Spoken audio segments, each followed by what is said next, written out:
Hello, everybody. Welcome to more of this shit. Hope you're all doing well. Oh, that's the wrong button. We're playing Secret Agent Clank today. Hopefully we only play this once ever again, and then never again. No, I just downloaded this a bit ago. I haven't looked at the trophies or anything, so we'll do that before we start. But let me know if you're excited for the platinum, which only 0.1% of players have done yet. Yeah, I'm coming in completely blind as far as the trophies go on this. I know they dropped yesterday, but I'm assuming it's mostly story, obtaining things, which is what it looks like. Get bolts, get skill points, do one thing in New Game Plus, complete all the Gadgebots, complete mega challenges. Yeah, this doesn't seem too bad. Am I 100%? Not today. That's for sure. We're going to do a couple hours today, and then I have my podcast to record after this over on Twitch, which we will jump to around 6:30 or 7. But wait, all 4 plaques? 3 plaques. Yeah.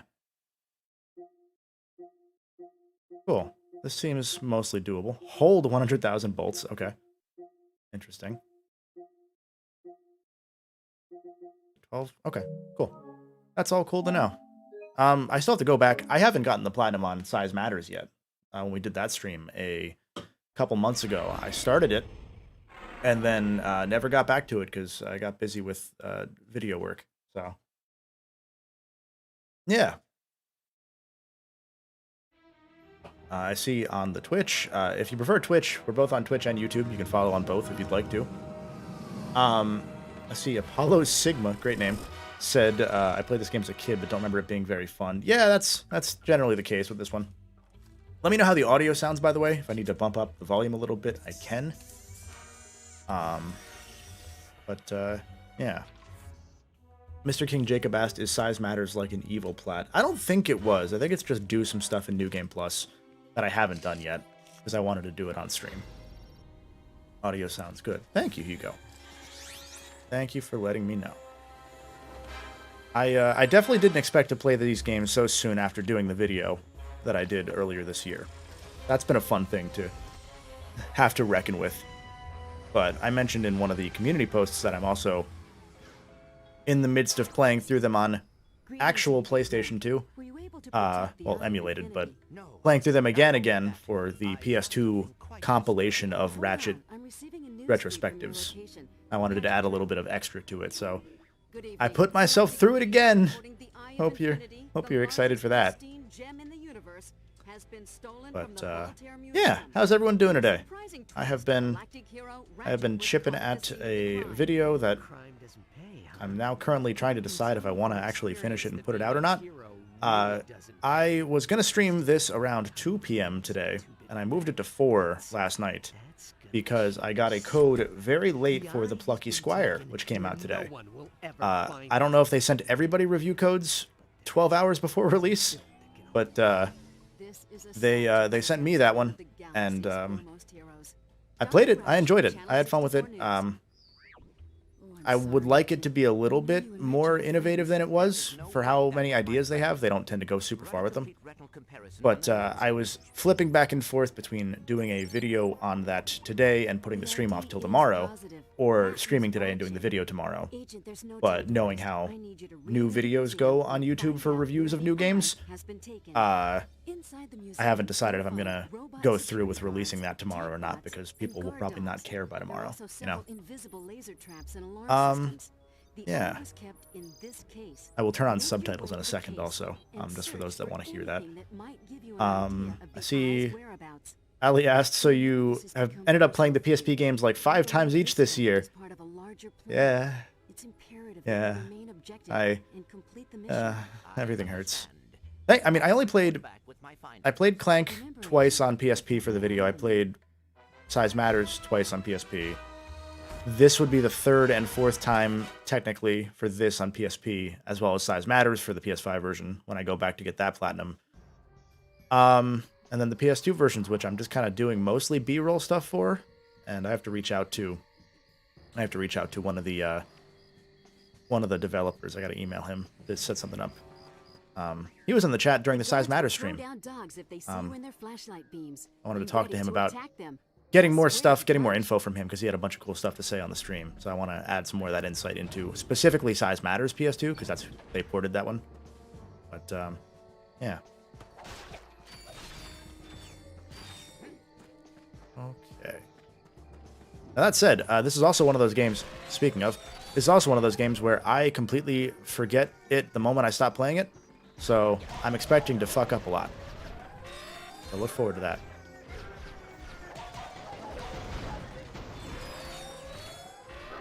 Case in point, I'm good at stealth. I think what's throwing me off is I'm expecting the camera to be further zoomed back than it is.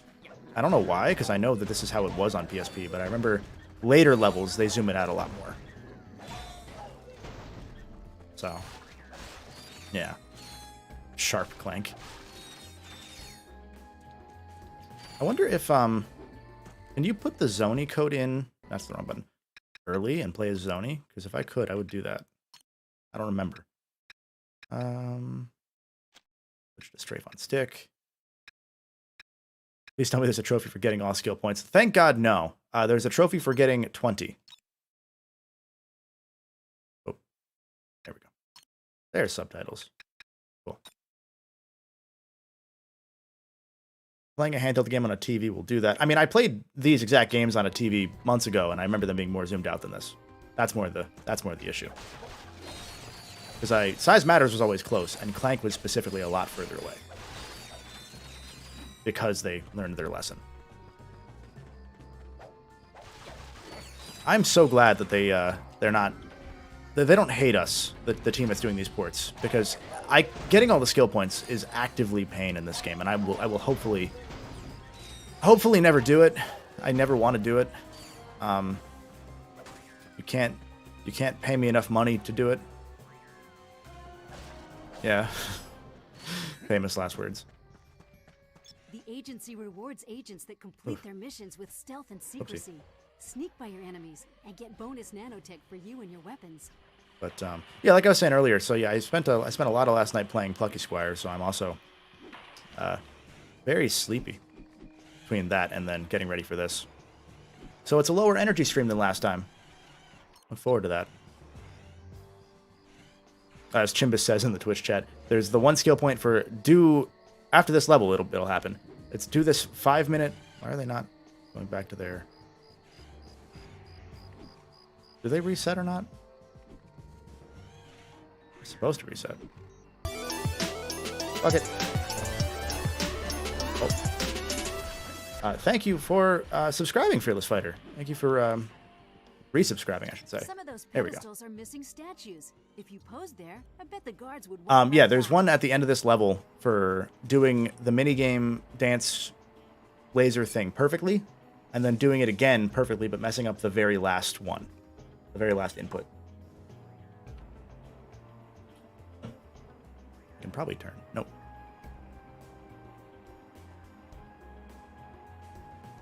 Victor says, "You are rock. I love your video." Thank you.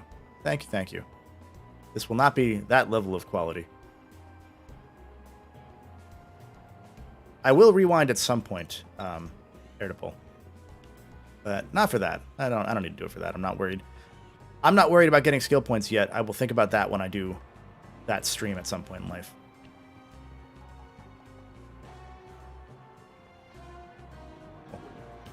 Jump and face a ledge to grab it. From there you can jump again or move sideways. I really love how fast they made his little shimmy animation.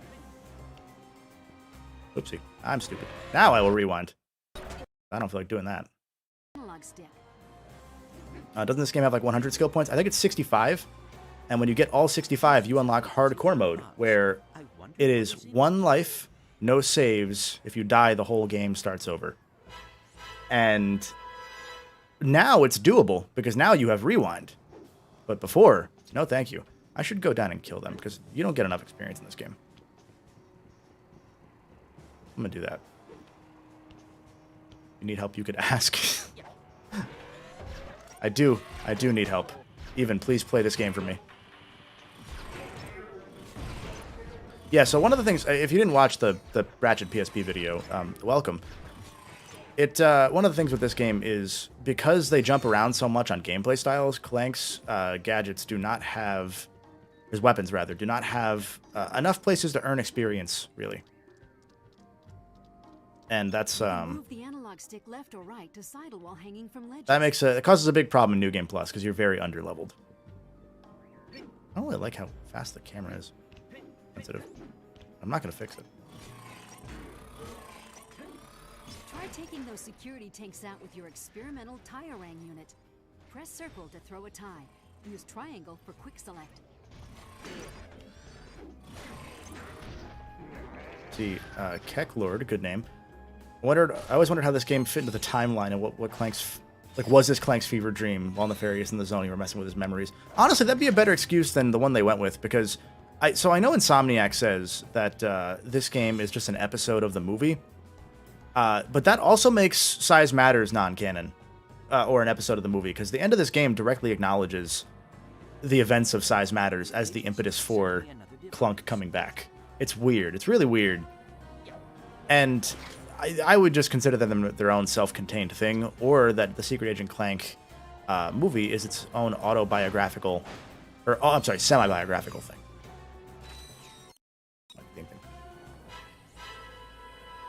Mr. King Jacob said, I do like the weapons are like usable in this. Yeah, they are better. It's just that specifically Clanks are not that good. You can take out this guard silently by sneaking up behind it and executing a stealth takedown. We did it. That's how you stealth things, by QTEs. Oh, I do need to read descriptions. Was there one in there that I missed? Thank you for pointing that out. There is. These ancient silicon etchings provide clues as to the culture of our ancestors. Only 10 million transistors, but such poetry. Cute. I'm not reading all of these. I'm just gonna hit him for the trophy. Give me my damn trophy. Bitch. Is it only 3? Or does it read all of them? This game would be decent if they'd end like 5 filler Quark levels. Also, the Gadgebots. Like, there are more. I forget the order, but like, we go from Clank to Clank dancing to Gadgebots to Ratchet to Clank to Quark to Clank snowboarding to Quark to Gadgebots to Clank Gadgebots to Quark to Ratchet to dancing to stealth only, like instant fail missions. It's a whole thing. I don't have the double jump yet. I should watch out. There it is.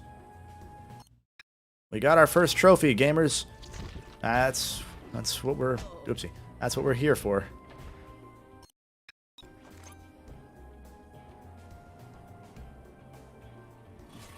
Okay. Who needs stealth? Because the weird thing is, I always forget this, and I knew it at one point, and then I actively forgot, and I will continue to forget. There's a multiplier for. It's mainly for your health if you do stealth things consistently in a row. Like, there's a stealth multiplier. And it's supposed to, I believe, also affect your weapons, but I don't think it consistently does.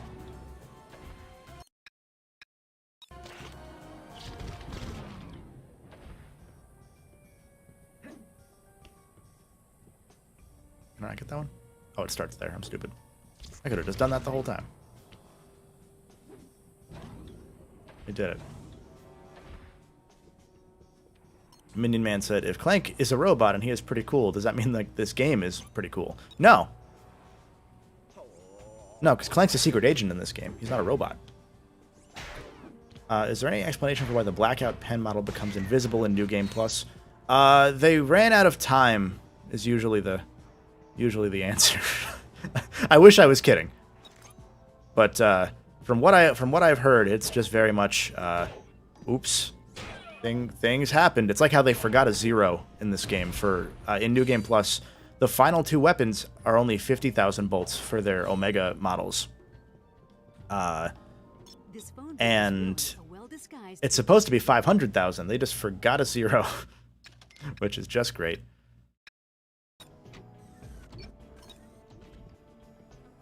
Can I just jump over this now? No. Oops. We got our gun. Roxas said, don't tell me they didn't port the PSP version to PS5. No, they do. They do. Or they did. This is just Clank PSP. Like, this is the more zoomed out thing I was saying earlier. Like, this is a little bit better.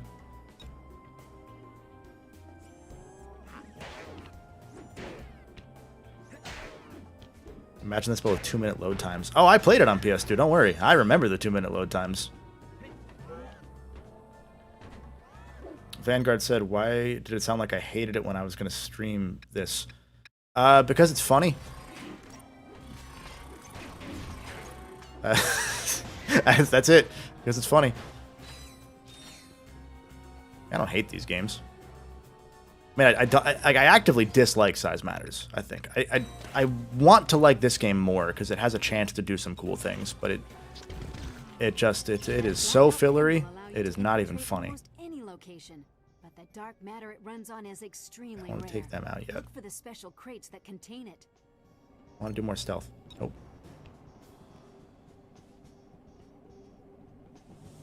Not liking the... Hold on. Where's the... Maybe the camera needs to be active. That might be it.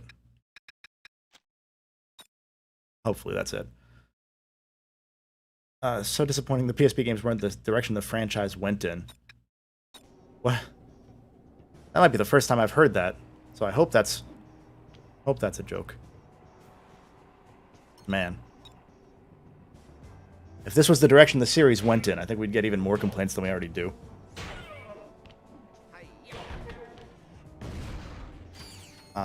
Elliot said earlier, so if we assume this is actually an in-universe TV show or movie, does that mean Clank's chauffeur Jeeves is Ratchet's twin? I think that one is like, they imply, because the whole thing is that in that version of the early Secret Agent Clank show and movie, Ratchet is Jeeves, also because it's funny.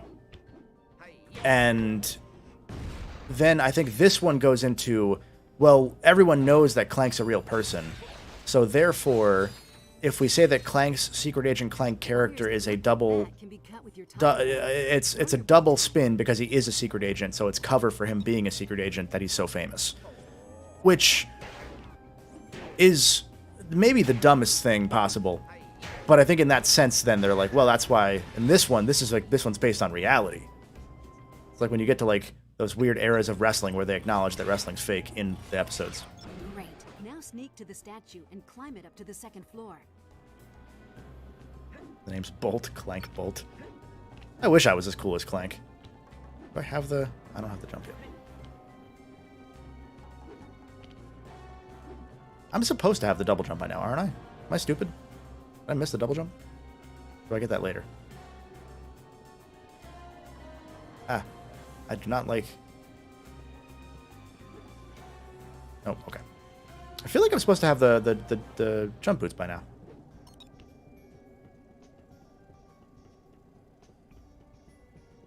Maybe not. Oh, it's at the end of the level. Okay, thank you. So then they do just make you come back with that then. Weird.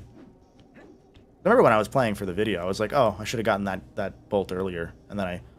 Oops. And then I, was wrong, apparently. And Quest for Booty has one of those the houlifoids called Jeeves, Clank's butler. Yeah, I think it's just a really bad continuity for Secret Agent Clank, the show. I think that I don't think they thought any of that through. Which, honestly, fitting, considering that they, the way they wrote themselves into corners a lot of the time, you know? Like Angela Cross. It reminds me of the thing that one of the former Insomniacs had told me about. Like, there was one guy who was saying to somebody high up at Insomniac, oh, like, oh yeah, you should. Oh, you can't get that one. That's right. You should appeal to. This is like 2002. Like, you should appeal to cosplayers because cosplayers are the ones that do all the fan art and they write all the fan fictions. And if you appeal to them, it'd be cool. And whoever it was at Insomniac, I don't want to say who it was, just kind of looked at that person like they had two heads, is the way that they described it. Because they just weren't thinking about that stuff yet. Like most people don't when they're making games in the early 2000s. They're just making games, you know? Like, most of these people were engineers up until relatively recently in the industry's long history. Agent Clank. Oh, he said the thing!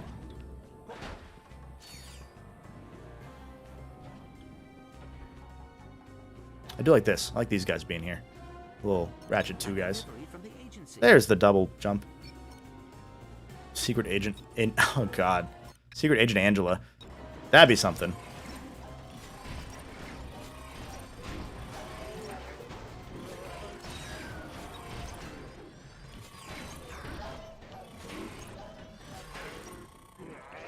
We got him. We did it. We're almost done with level 1. And then we do dancing.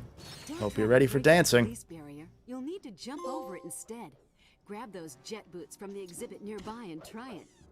My favorite thing about the dancing minigames is that they're not synced at all to the music. Like, they don't match this at all. They just had this as a thing. You know? Yeah, no, this one doesn't have any vertical camera control. No verticality. Dancing, I love Slide 2. At least Slide 2s are... those might not also be synced with music. I don't know. Now that I think about it. Here we go. It's even better because I'm on an Elgato, so I'm hearing this through a marginal delay. Let's see if we can get it perfect. See if we can get that skill point.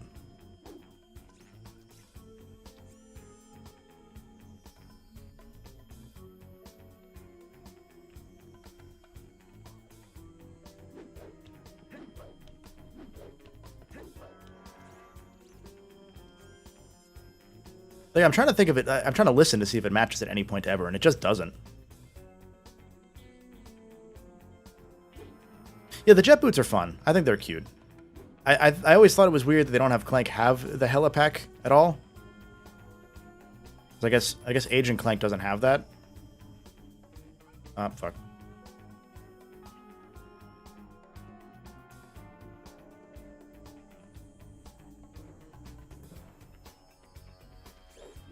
Let's see if it counts as perfect. I don't think it's going to. Oh, it did.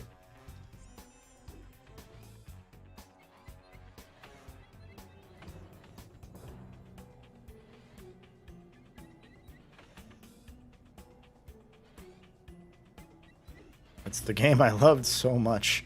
Yeah. Yeah, the songs themselves are good, I will say, because this is some of the last stuff David Bergeau had done, the guy who did a lot of the early Ratchet and Clank stuff. And at points, it sounds like he's kind of phoning it in. Don't get me wrong. Like, it sounds like, oh, this is like every Ratchet song. But they're all good, so I don't mind it. You only get it with a full combo. Oh. Well, that sucks. We'll find out. Should have made Secret Agent Nathan Drake. They should have had a Secret Agent Clank level in Astrobot. That's what they should have done. I'll say it. Any chance the original games will be downloadable? Oh, 100%. There's no question that they will. Fuck. Oh, God. Oh, God. I fucked it up. I fucked it up. I'm panicking.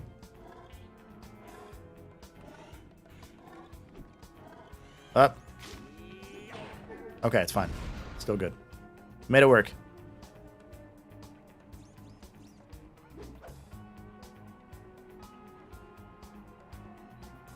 Yeah, so this is the level that I was saying earlier, that there's one for getting essentially a perfect score, and there's one for getting a perfect score except fucking up on the final laser, which I think that's what I'm going to do.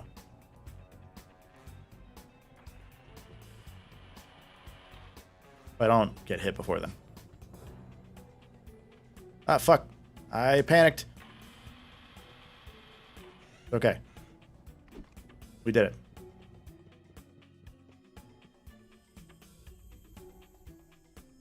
Mr. L said, I want to play the original trilogy, but I don't want to have to stream what are already... Yeah. No, I think it's a matter of time. Oh, God. Oh, God. I have to stop reading chat. Why am I reading chat during a minigame?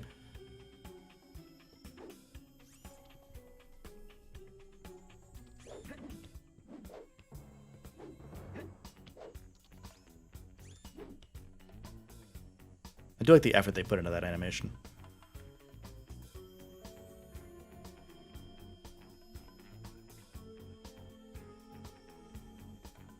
Oh god, I am fucking up. Doesn't help that I haven't said this. My microphone is like right here, so I'm staring through my microphone at the Q to E prompts. Did I do it? Fuck it up. Fuck it up. Oh. Well, I didn't get it. Ancient proverb. Should I go back and fuck it up? Beeswax. Made by Use Your Noodle Cookie Company, Asianica. I could. I believe I have found a clue to the location of the eye. Do we care about Astrobot cameo spoilers? They must be trying to unload it. Probably be a little gentle. Like, don't talk about some of the super ones that are surprising, maybe. Silly. Those are lucky numbers. I'll upload the coordinates for you. I think they'll put Jack and Daxter games to the new PS2 emulator. Yeah, my hunch is, and I haven't asked them this. I reached out to the people, the studio that's doing these ports, and Where am I? we had to set up the interview because they won't, like, they were willing to do an interview with me because I want to do a video on it. Did we wake you, hero? And You're in galactic the vibe I've gotten is that I think they're gonna do Ape Escape 2 first, just because that one's actually broken. But they will also at some point then do Jack, because one of the people that did the original emulator for PS2 games on PS4, like the Jack games, founded the company that did founded this company. Sorry, and It seems that a lot of these folks were put in here by the vibe I got was that they used the lessons they learned from that experience to come back and do it right, because that person also worked on PCSX2, the PS2 emulator, before that, which is why Sony reached out to him for the PS4 emulator project. So my hunch is that they're going to want to go back and do them right. I don't know that for sure. That's just kind of a feeling I have. Just out of a point of pride, and also because there are platinum trophies and rewind and better save state features and stuff. Along with this cake, maybe I can So have that's the vibe I got. a big old birthday spanking. Bad Vibe said Arthur from Ghosts and Goblins was a weird addition. I think some of them were just additions that, if they could get them, it was like, hey, we're, like, someone on the team was a fan type thing. Because, like, I was surprised that, like, Mega Man X didn't get in as a bot. Because they had Capcom stuff, but I think maybe they don't want to give the wrong idea. Capcom, that is, that Mega Man might be back. But yeah, a lot of the stuff that I got as far as the cameos go, it seemed like they usually had some sort of PlayStation connection, but it was also like they might just be fans, or it might just be an iconic series. Like in the credits, this one's not really a spoiler at this point. In the credits, they have Ubisoft listed for, among other things, Assassin's Creed, and that's not really that's not a PlayStation franchise, you know, but it is an iconic franchise. So if you can get an assassin bot, you do it. It's like any cameo thing. Yeah, no, Vanguard, like I said, I think that they would probably want to do them right to align them with how the current versions are. Especially since they have an excuse to do them with Ape Escape, because Ape Escape 2 is literally broken on PS5. So, considering they've ported every other Ape Escape game besides 3 and 2 that could be ported to the new service, I have a feeling they're going to get all of them on there, but just to be like, hey, play all of these because you're not getting a new one, you know? That's the vibe I get. And I think Jack will be in the same vein. Eventually. Because also, like, they've exhausted most of their PS1 library of games that Sony actually has ownership of. Like, there are a few. There's, like, Arc the Lad. There's Alundra. Honestly, you can look in Astrobot and see a bunch of the ones that are probably coming to the PS5 store at some point, you know. But as soon as they started running out of PS1 games, because it's mostly Cool Borders and like some of the less liked Twisted Metal games that are left, and like Warhawk. But as soon as they started running low on those, PSP came, and when you actually look at how many PSP games Sony made, there aren't many. That was the whole issue with Japan Studio, is they were like, oh shit, all of the PSP's like 50 million sales in Japan are because of Monster Hunter. We don't have games. So, yeah.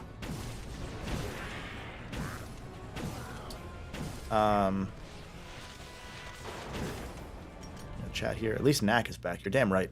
The load times are pretty reduced, yeah. That's the one thing these emulators are pretty good about so far, is that there aren't really bad load times on these PSP ports. Oopsie.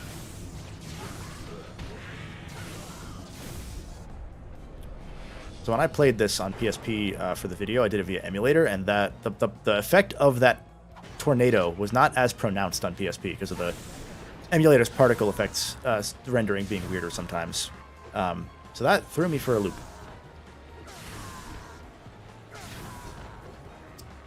But, sorry, I'm trying to read chat a little more, but I also want to give you good gameplay, or whatever.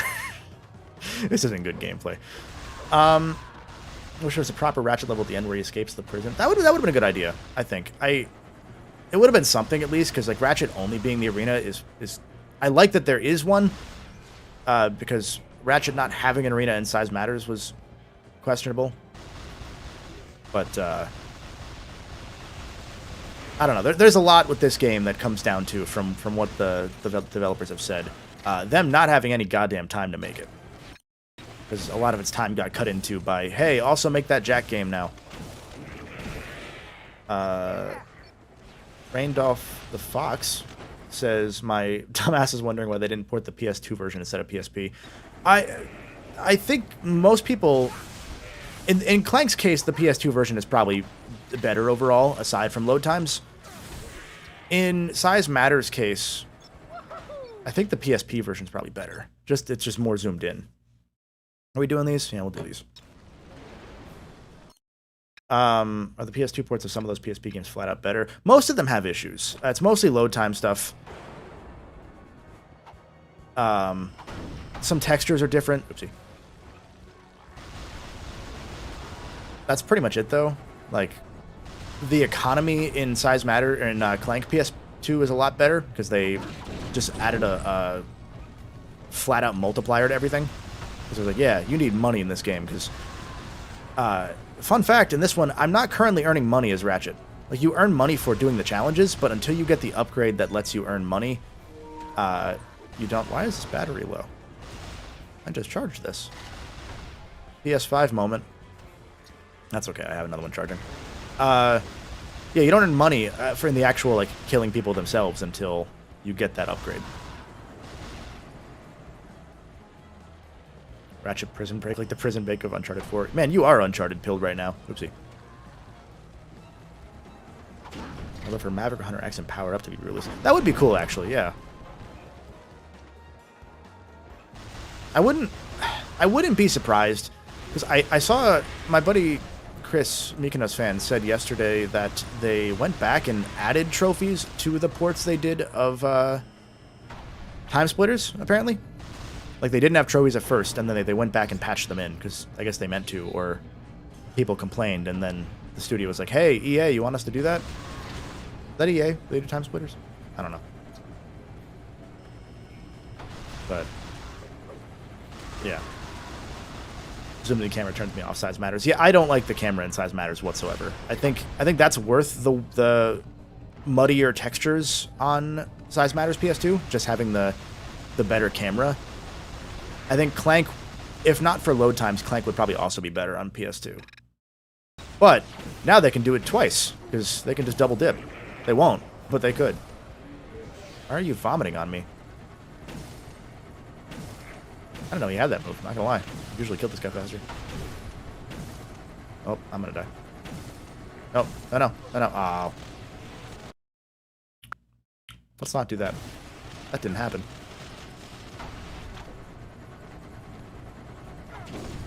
THQ Nordic, thank you. I don't know why I thought EA.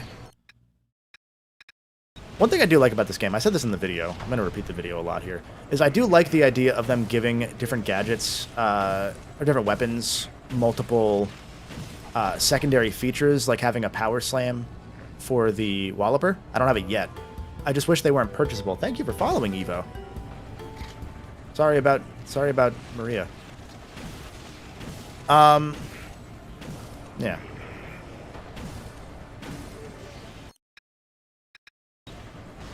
Teach you in order to cancel the sequel. Was there a sequel for Time Splitters that was on the way? There we go. I didn't know that. That was only round 4. I looked away thinking the mission was going to be done when they did the little Ratchet saying yes. Oh. I'm stupid.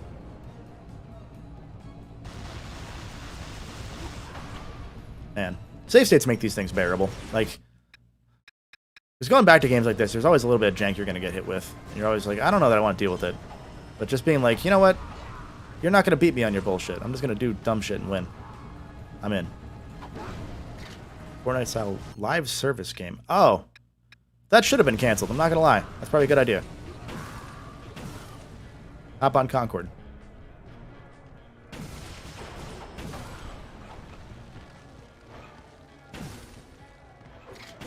That's weird. I don't know super a ton about Time Splitters. Like, I know it exists. I've played a decent bit of one of them as a kid. I don't know which one. Probably 2. But that's just one of those series that never really crossed my path. I think by the time I would have gotten into it, I had already moved to Xbox and been playing Halo. So I had that, but with multiplayer, with online, instead of needing friends. So who needs friends, right? What do friends do for you? They're there for you when you need them. Make you laugh. Fuck that. I don't need friends.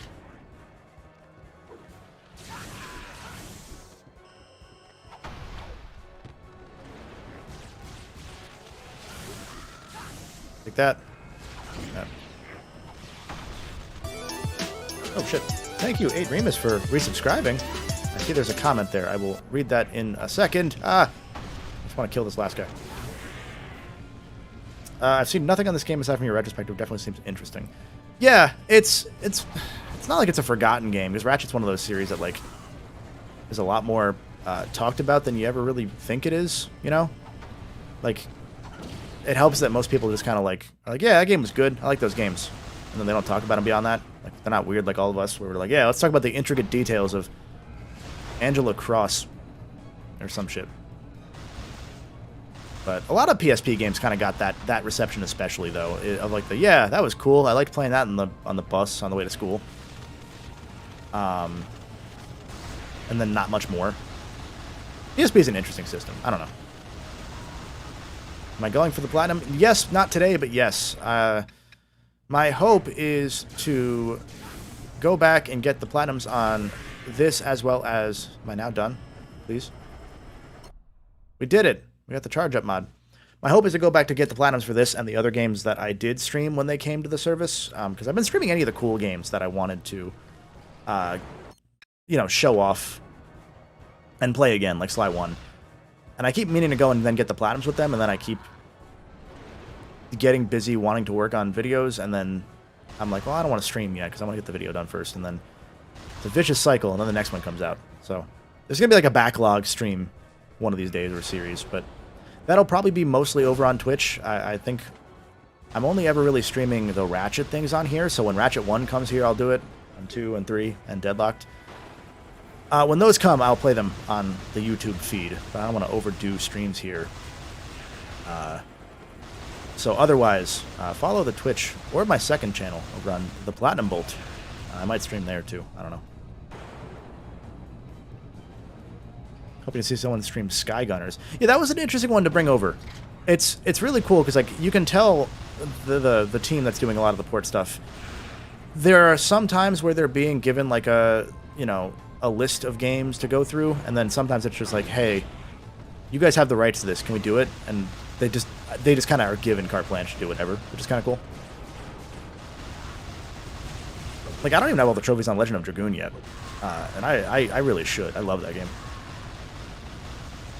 It's just kind of nice. It's nice that they it's nice that at some point near the end of the Jim Ryan era of Sony, and in the current era, they started going, hey, what if we did just care about our old games? And at least enough that you can play them on modern consoles, you know? It's a nice touch. I think it was, it's so interesting, because, like, when you go back to, like, It's like how even when they changed the PS3 to take out full PS2 compatibility, there was still a software emulator in every PS3. It just didn't have the emotion engine chip, which is like the main chip of the PS2, for lack of to make it simple. And the thing that was really interesting was that they would just go in manually and fine-tune to make sure that there weren't like specific issues with games, which is why they stopped doing it at a point. That's why you see like Mark of Kree was on PS2 on PS3, and like some random games like that were consistently on PS2 classics for PS3. And that was just because whoever those publishers were like, yeah, we'll do that. But at a point, it was like very clearly not profitable for them to do that during the PS3 era, because it was like, well, no one really cares about these games, so they stopped. And then we're getting back to that now, and we even do it with the PS4 era, like Alex said, Jak 2 managed to run worse on PS4, and that was one of those where they had that was essentially this emulator, more or less, but like 10 years ago. So of course there are like, you know, more issues with it, but that was another example of. Oh, I have the earthquake mod now. Cool. That was another example of. Can I just hit them with wrenches? I can. Of them trying to do it, but it maybe not being the right era for it, because Sony's always been really weird in that most people that play like PlayStation games for a long time only played like the specific ones that, you know, tickled their fancy. It wasn't like it's not like Nintendo, where if you play Nintendo games, you usually play all of them. Like now, the general PlayStation audience is that way, because all their games are like, you know, the Uncharted's of the world and the God of Wars of the world that are all kind of like similar cinematic games. Like they found that audience, and that's gotten them to be able to build an audience that will buy more than just specific random games. And I think they're getting to the point now that by way of them having the, you know, their dumb little Game Pass knockoff service in the upgrade versions of PS Plus, they have been able to have a reason to subsidize the cost of production of a lot of these, or of porting of a lot of these smaller things, so that we can have them.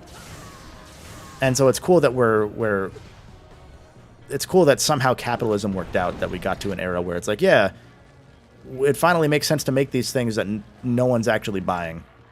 Does that make sense? Evo said, I'm missing too much if I skip Quest for Booty. No, you could skip that one. You can straight up skip it. Like that one, you know how like Star Wars Episode 1 is explained in the first sentence of the intro for 2? That's Quest for Booty. They explain that in moments. That whole game does not matter. But PS5 has games now. Yeah, it's got this, and Size Matters, and Astrobot, and 3 versions of The Last of Us 2. Enjoy. That'll be $700. That's funny. Show of hands. Who out here is wasting their money?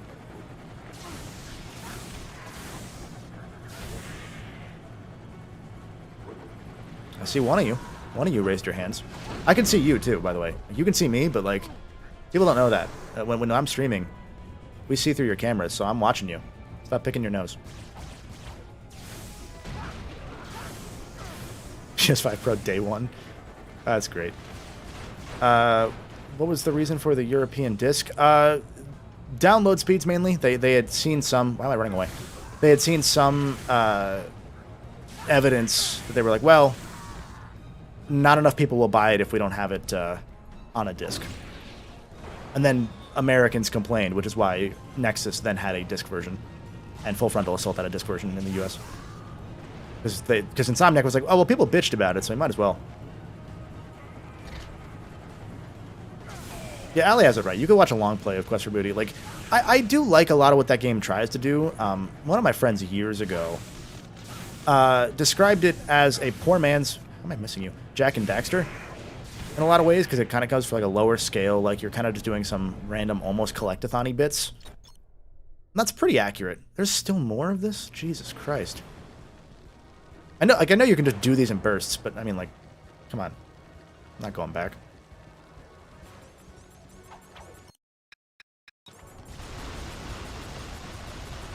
I also did like that they have, like, the bigger, you know, the boss versions of these enemies. Like, there's a lot of cool things this game does. I just wish it was a good game, you know? That's always been my thing, is, like, we leveled up. We did it.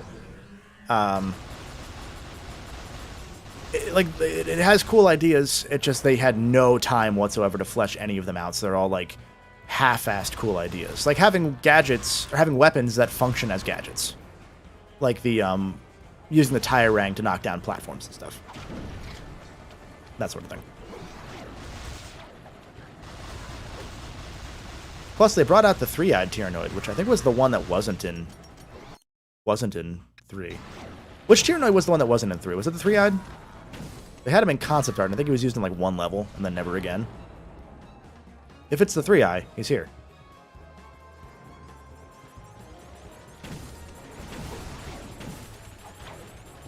And he has a homing, a spin dash, not a homing attack.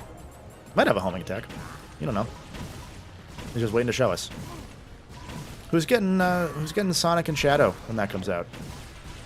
I have not been following it whatsoever, but I'm now getting to the point where I'm like, you know, I could do with a new Sonic game right now. I could do with that game again. So I'll probably pick that up. Great ones were already in the third game. Okay, that makes sense. Also, hi to Breeze. You were probably in here earlier, but I am not paying enough attention to chat, so my bad. A master shard gun shells. Yeah, can't speak. Who up here clanking the agents? Yeah, I like that. Good show. But yeah, that, like, even going down to that, like it's the amassed shard gun now. It's the super dense walloper. Like they gave him like almost Borderlandsian nicknames for all the guns as you get different versions of the mods, which is cool. I like it's a nice little dumb touch. Can I do my slam? There we go. Ow. Stop hitting me. Go away.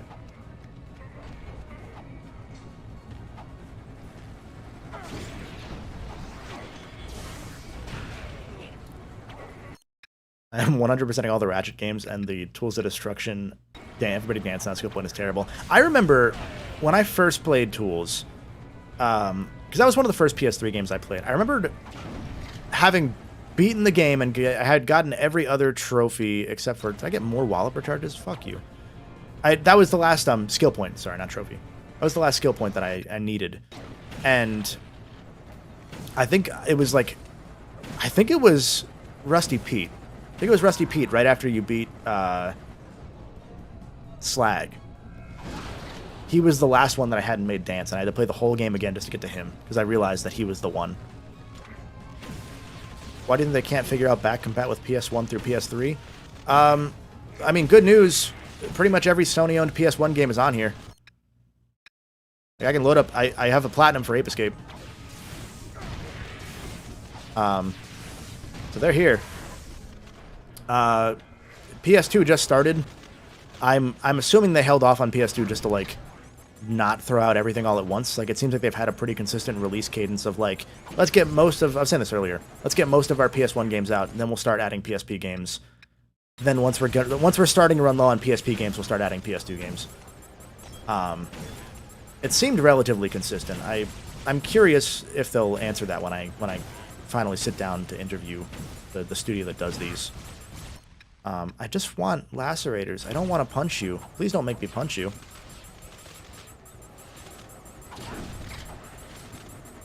Well, I got what I asked for. There we go. Oh, with discs. I think discs is just a whole different... There's no... It sucks, but there's no financial incentive to. Like, that's really just the answer if you want it. Like, they could do that to some extent. I mean, I don't know that the PS5's Blu-ray player can read CDs. Like, I've never even... Oh, God. I've never even thought to try that. I'm not going to lie.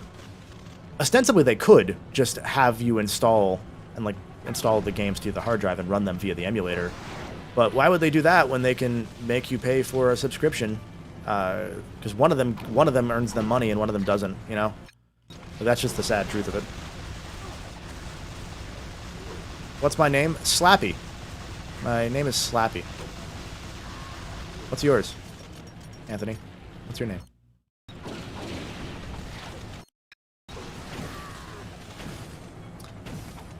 If they figure that out, they'd be able to sell 100 million more PS5s. I think people genuinely, I think a lot of people overestimate how many people care about backwards compatibility. Like, we all clowned on Jim Ryan for saying it, but he's not wrong. Like, they almost certainly had data to... We did it. They almost certainly had data to prove that point. And to be fair, he was talking about Gran Turismo specifically also. But, like, it's to the point that, like, if there was profitability or if there was a reason to... If there was a reason to have disc-based backwards compatibility consistently, then the Xbox program wouldn't have ended. Because they got a bunch of games done, and I think they came out and said, like, it didn't do as much as they were hoping. And they only got, like, I think 10%, 5%. So... It's my last name.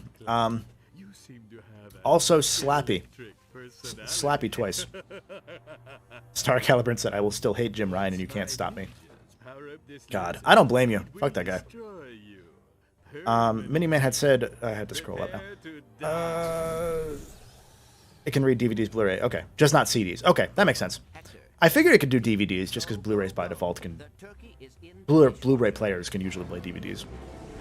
But CD is like such a deprecated medium, you know? Ratchet and Clank versus Ape Escape soundtrack. In my long-awaited... Oh, God, why... Oh, God, why are you... Camera, why are you so active? This is not what I wanted by active camera. Holy shit.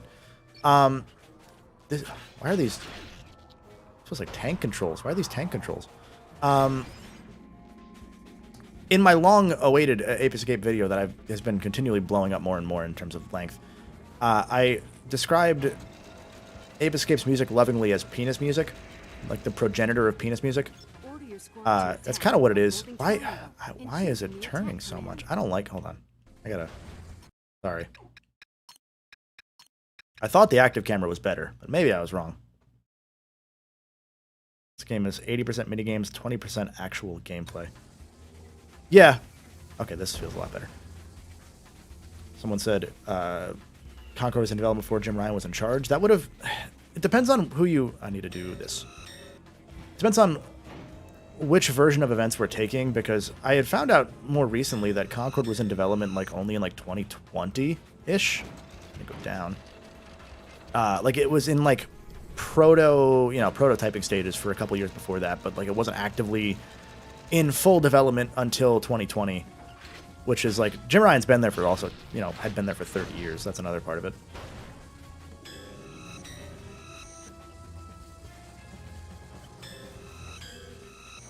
We're gaming.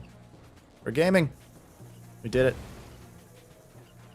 I hope you like Secret Agent Clank, because that's what this game. That's what this game. This is it. It's the whole game. I heard once somebody returned this game to the store because there was no Clank in it. God. I hope that's true.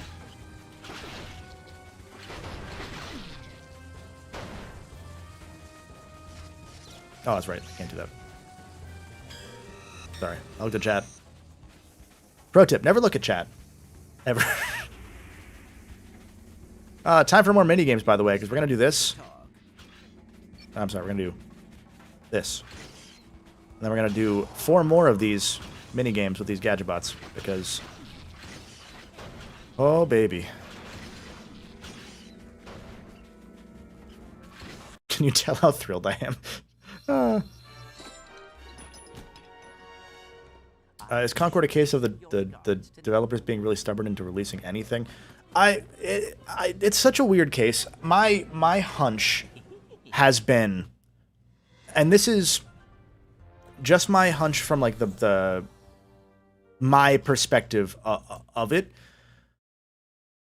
They sent codes out for Astrobot a week before release to everybody. So like it wasn't like usually like there's like a press release timeline for embargoes, so like IGN, etc. And then there's like also an influencer one for like maybe streamers. Sometimes YouTubers get caught in that. And they had the embargo for Astrobot, as you may know now, the day before launch, essentially when the game came out. And usually you don't do that for a game unless you are not confident in it, or if it's a game that you would prefer to sell via like streaming versus reviews, if that makes sense. And my hunch is that you don't release a game like Astrobot to scores that it got without knowing that it's probably going to be in that range of like, oh, this might be like a Game of the Year contender type game. Oh shit. There we go. Stay.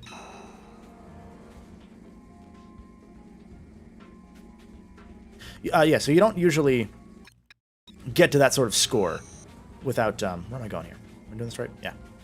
Without knowing what you're getting into. And so my hunch is that because they announced Concord being dead, and then they immediately afterwards announced Astrobot's, not announced, I'm sorry. Concord got canceled. They kept Astrobot locked up pretty quietly, and everyone was complaining about not getting press. Followed by its review scores coming out the day before launch. They throw parties at every internal studio with like big standees and Astrobot cakes and Astrobot cookies and all these custom things that would have taken weeks to months to order in advance. There was a plan for Astrobot to be a celebrated release within Sony's internal studios. So my hunch is that the current brass at the PlayStation Corporation, at Sony Interactive, ostensibly probably knew what Concord was going to turn out to be, but it's either a question of, do we cancel it? Do we at least try? Or do we delay it up to maybe a full year to go free to play in order to hope that it works if we go free to play? And there's no guarantee it would, because you can't just go from a paid game to a free to play structure. It takes years of planning and adjusting to do that, because you need to rethink your whole content release pipeline, all of that thing. And so my hunch is that the writing was on the wall with Concord, but it's either they release it and try at the very least, or they cancel it. And Sony's weird in that their investors frequently try to sue them whenever they do anything. So if you cancel a game that cost you $100 billion without having tried to release it, you're probably going to get sued, and that's never a good thing. So my hunch is that Astrobot's reviews were kept up and held up for as long as they were in order to make it a big coming out party to restore the vibes, if that makes sense. Because they knew, because they knew what they had on their hands, and they didn't want Astrobot to get muddied by Concord, if that makes sense. Yeah. That's the thought. Sorry, that took a while to get out.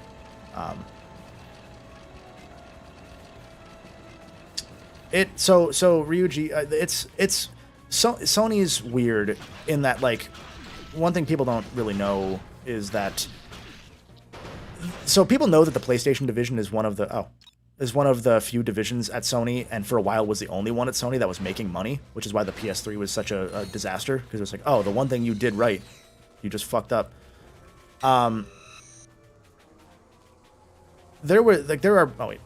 There are pretty consistent threats from a lot of investors in Japan at Sony to, like, if you don't sell the PS5 for profit, like if you sell it at a loss, like consoles sometimes are, we're going to sue you, because they want to spin PlayStation off into its own company, because they want stock in that company, essentially. It's a whole mess of things, and capitalism bad. But there's usually a whole bunch of dumb shit that comes into the back end of a lot of these, like, companies' decisions.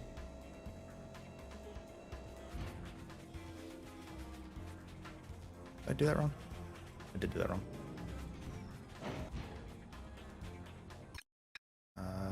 Wait, switch. What am I missing? I know I'm missing something. Is it just that I run into the wall with that? Is that what I do?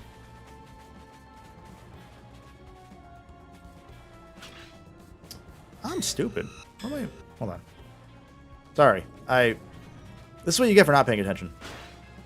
You get streamer moments. Should I destroy these and that goes away? This mission sucks. Okay, I'm glad it's not me. 'Cause I genuinely, I'm like, wait, I know I've done this many times to the point that I don't think about it anymore. But now I'm like, what the fuck do I do? Nope. The investors could be fed to lions. That is the real answer. You're right. So I did that. Is it... Okay, hold on. Did I do this? Did I need to explode it with lightning? Is that what I need to do? No? Oh, okay. I have to go with the solo. Okay. Okay. Duh. Thank you. I am on like 3 hours of sleep, guys. Sorry.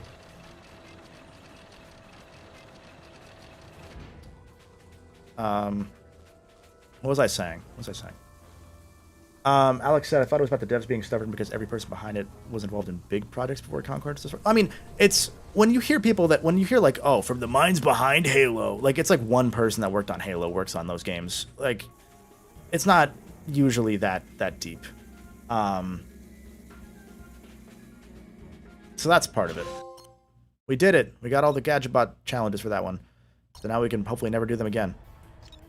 Oh, yo, we're playing as fucking Clank, guys. Let's go. We're finally playing as Clank again. Yay. Can I buy anything? I can buy things. What do I want? So the thing with Clank, with Secret Agent Clank, is that you also buy Ratchet's weapons because he's in jail, and then you mail him these in cakes. But you also buy the mods for him, and Clank's weapons, and Clank's kicks, and Clank's mods. So, you're broke this entire game, essentially, is what I'm saying. I need a little more money to... 3 hours of sleep and you're playing Agent Clank. Do I hate myself? Yeah. Yeah. Yeah. Enough bolts now? No? Can I even get back up there if I don't think I can. Okay. We did it. Hello, Connor. Welcome, welcome.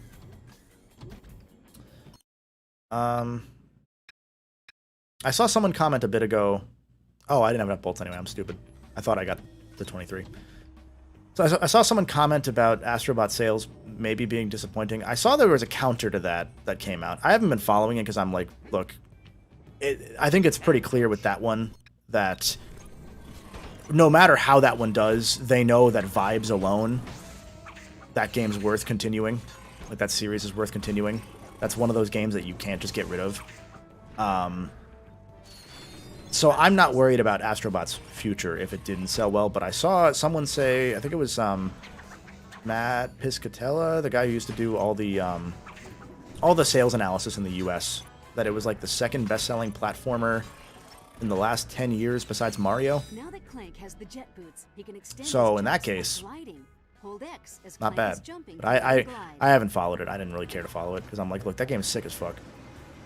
It was bad in Japan. That makes sense. I mean, they're not making the PS5 is not really for the Japanese audience at this point. Like, the markets have shifted, and they had shifted years ago. That was the whole reason why Japan studios struggled as much as it did, was that they kept making smaller little, like, tiny gimmicky games when they were then falling behind the tech race. It's like how I don't know if you remember anyone, Keiji Inafune, the so-called father of Mega Man, once said when he was running Capcom that Japanese gaming was dead forever. Capcom has gone on to be one of the most successful Japanese publishers since he said that and fired him. But the point is that there was a large shift at a point when Japanese studios fell behind on the cutting-edge tech race in terms of what American audiences and European audiences wanted. Because for a while they wanted people to... Thank you for following, Connor. For a while, like for a long time, people were like, well, you know, like games are cool, but now I've seen GTA 3, and it's like, now I want more of that. That sort of thing. These are very hodgepodge thoughts. I'm doing the weave. Hopefully you're enjoying it. The agency has sent me another device. Oh yeah, there's this little puzzle game. Those ninjas don't become invisible, their models are just shrunk. That's funny. I like that. That's cute. That's a good little, like, I like those little tricks that you sometimes see. I also like that, there we go, the PNGs of these little icons have a white outline by accident. I think that's fun. Oh, fuck off. Oh, fuck you. Why did I know that yellow would be the next one that came out? There we go. Thank you, Connor. Thank you. I'm glad you like the retrospectives. More on the way soon. For those that haven't followed the community posts, I went ahead and during the time that I was busy working on Ape Escape, and that video ballooned into a much, much larger thing as time went on, just because I turned into like a semi-breakdown of Japan Studio. I should have... Oh, wait. I went ahead and recorded all the God of War games in the Greek saga that are left. Besides, I haven't done all of Ascension yet. But I decided to be stubborn and say, I'm not going to let video performance stop me. I'm going to finish at least those and then take a break before I go to the Norse stuff. So I have those ready. Those will probably be like less intensive, I think. Everyone who's done content probably knows this vibe. There's a point at which you're like, oh yeah, like why am I trying? Because you put a lot of effort in, and then you remember that like, well, you could also just do one that's like dumb fun and just fuck around. If you've watched either of the Astro videos where I talk about being catatonic in a Costco, I did those and I realized, oh yeah, those are a lot more fun. So a lot more shit posty videos. Hey, Goodrich, welcome. Goodrich, someone had said that they hoped you showed up for this stream. So you are wanted. You're loved. They made it so the key had an 80% chance to drop the color you need. Yeah, that's what I figured. I always like, as much as I said fuck you, I like the idea of like every now and then there's a chance that you get an old one that you don't want. But any chance of giving your own sauce to a game review? Honestly, there's not really a good answer. I don't even want the Hollow Knuckles. Why do I? I'm just not gonna buy anything. That's what I'm gonna do. I'm not gonna buy any of these. The honest answer, I used to hate the just do it thing.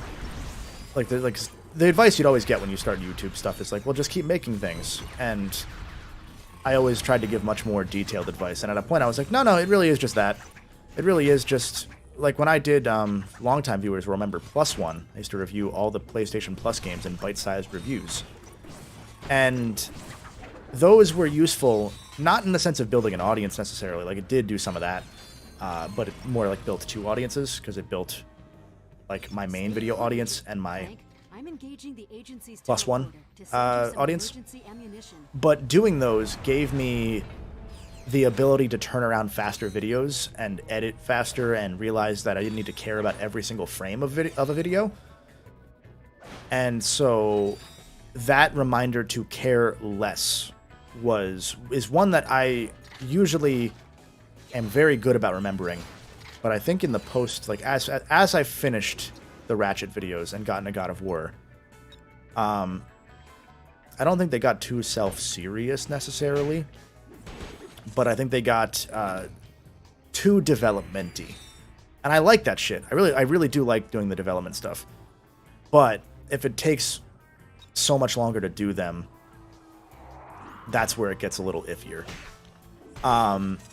And I say that all because I had a plan for, before the age restriction stuff hit a lot of those videos and slowed them down so much, I had a plan to do a bunch of like alternating longer and shorter ones to get my pipeline really in order, and having to edit God of War over and over again to like cut out random bits of PS2 blood because YouTube didn't like it, really sapped my energy for longer videos for a while. So that's why I had so many shorter ones that I've just been working on in the background that I'm really excited to share once the bottleneck of possibly the Plucky Squire review that I mentioned, and then a couple others are out of the way. Oh, shit. I walked right into the... actually, you know what? Fuck you. That's what we'll do. Regis said, I'm interested in the history of Japan Studio and what happened to them. It's really an interesting one, because, like, I'm not really breaking much news when I look at what they do, or what they did and what happened to them. They're kind of just an example of a studio that the PlayStation brand was so quickly successful that we tend to think of it as like this well-oiled machine of a company, and that's why it's a lot easier for us to like dunk on them now, because they are one of those and they still have dumb growing painsy moments. But during that early era, and a lot of what we see now is them, it's them, what's the word I want? It's them struggling with the after effects of all of those growing pains. So, hold on, we gotta kill ourselves. Red key card. You have to kill yourself for that, and then do this section over again. We're gonna go ahead and not do that. But yeah, so what I was saying was, like, Japan Studio, like a lot of what I was saying with like the Japanese studios. Thank you for following, Swaggy Dude. Oh, I have to go and fight them again. Damn. Great name, by the way, Swaggy Dude. A lot of Japan Studios issues were just issues that happened to a lot of Japanese game studios in general, in that, like, in Japan, a lot of development ended up being bottom up. It's like very much what you see from indie games now, where like there's a random idea and someone's like, yeah, we should do that, and then everyone says, oh hell yeah, we should do that, and they do it, and it's like, doesn't really necessarily fit, but it's cool, so they put it in. Japan Studio had, by the time 2010 hit, like 50 games that were like that in development all at once, because Japan Studio didn't actively develop games for the first several years. So for example, like, the only Japan Studio game that existed for the first couple of years before Ape Escape was Gran Turismo, and that was technically Japan Studio, but it really was Polyphony, or Polyphony, depending on how you want to pronounce it. And they were already spun off into their own studio very quickly, but they were technically Japan Studio. Most of what Sony did, because they were a music company, was they produced, like you saw in America, they produced games by sending a Sony employee to an outside studio, and they would fund it. They would, own the IP. So like Parental wasn't made by Sony. It was made by whatever that studio's name was. Someone in chat will get it right. It was only, funnily, because of Crash Bandicoot that Shuhei Yoshida went from being a random person at Sony to being somebody at PlayStation actively negotiating third-party deals, to helping localize Crash for the Japanese audience. And in doing that, that was when he got approval to turn Japan Studio into an actual development team and make it a thing. And before that, they weren't a thing. After that, it was a bunch of people that weren't actually game designers. They just kind of were former music employees that happened to work in games now, making games. Hence why Ape Escape is so weird, because it's not really made by game people. It's made by music people, mostly. Obviously, like, that doesn't mean that it's like it's not a lesser game for that. It's just that that's why it felt so much unlike what other games tended to feel like. That's why it had so many unique ideas and like quirky bits, because it was an outside perspective that's valuable, and those people became game people. But that mentality of just making whatever you want, even if it's like weird and quirky, stopped being as appealing to Western audiences, which became a larger and larger proportion of the percentage of the total gaming audience. Like Ape Escape 2 was localized by Ubisoft because Sony America had no place for it, because they had, in that same year, Jack 2 and Ratchet 2 coming out. And this is a post-GTA world where that kind of game wasn't really something people sought out unless you were on Nintendo, broadly. So that's part of why those games had less legs, I guess, for lack of a better term. And Goodrich says in chat that Goodrich is like he's a better example and person to explain this than me, because he actually works in this field. I just almost did and then decided not to. Goodrich says, back in the early PS1 days, we didn't even have game designers as a role. We made it up as we went along. That's how it was for most of gaming history, which is why you saw so many studios fall into crunch culture during the PS2 days. That's why in my Ratchet retrospectives, I broke down not to point out flaws in like Insomniac in that they had crunch, but more to say everyone sees them as the gold standard. And even they were a white-collar engineering group of friends that became a studio of artists once the industry evolved into being, not that it wasn't art, but into being explicitly art. That makes sense. I should play Astrobot. I 100%ed it twice. Cheers. They needed a hero to combat the mechanical monster that had taken over their city. The winged menace was Alex said this explains why Ape Escape 3 has a random idle moment as an unlockable. Yeah, like it was just a bunch of weird shit they threw together, and that's what makes it so cool. That's also why they eventually would have had to stop making them, because they weren't doing as well. Because yeah. So yeah. Also, hi James and Nathaniel, welcome. Sorry, I'm not saying hi enough to chat because I'm getting caught up in all these non sequiturs. Mike Sherry says in chat the only game designers prior to the 90s were usually on tabletop side, and even then it was a small field. Yeah, that was that's what I was getting back to. Sorry, I'm gonna come back to that. That's one of the things about Sony is like they were so successful so quickly, but you have to remember that when you look at all their weird shortcomings, not as an excuse but as an explanation, PlayStation is a spite company. It was founded out of spite because Nintendo snubbed them with the Nintendo PlayStation agreement. It was literally a spite story if you've ever watched Season 10 of Curb Your Enthusiasm.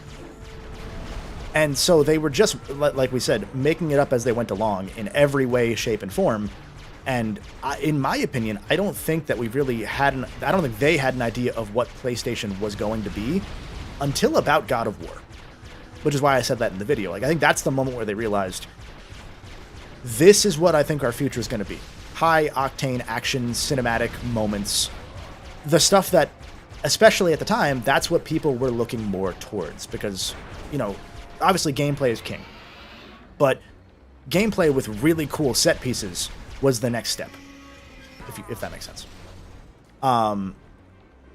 So when you look at all the dumb shit that happens during the PS3 era, a lot of that's just also, you know, some level of cockiness by, well, we can't do any wrong because they stumbled into success and then didn't know they had to adapt and learn. But, sorry, I'm fighting ninjas now. I forgot that Quark fights ninjas in this part and throws them into these things. I don't know what I was saying, but you understand. You got my point. And they were explosive. Yeah, that's it. Giant exploding robot ninjas. Oh, they never made a Quark game. Oh wait, I like this part. Goodrich, if you're still here, I'm curious if you would know. Was that cutscene? Why did that happen?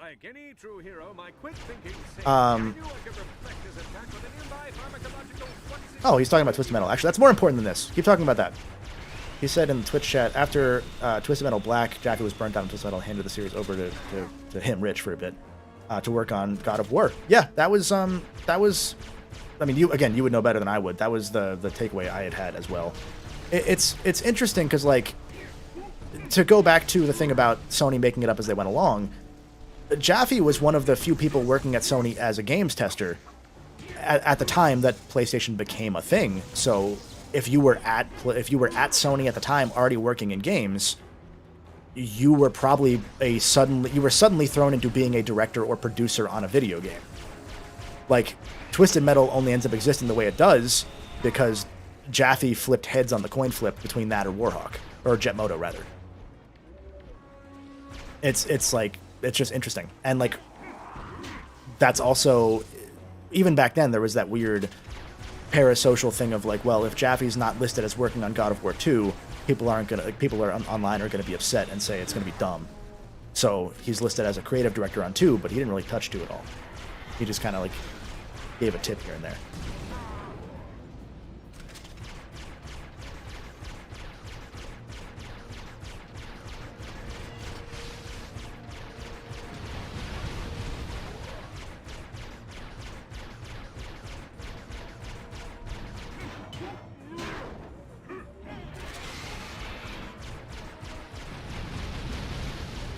Sorry, I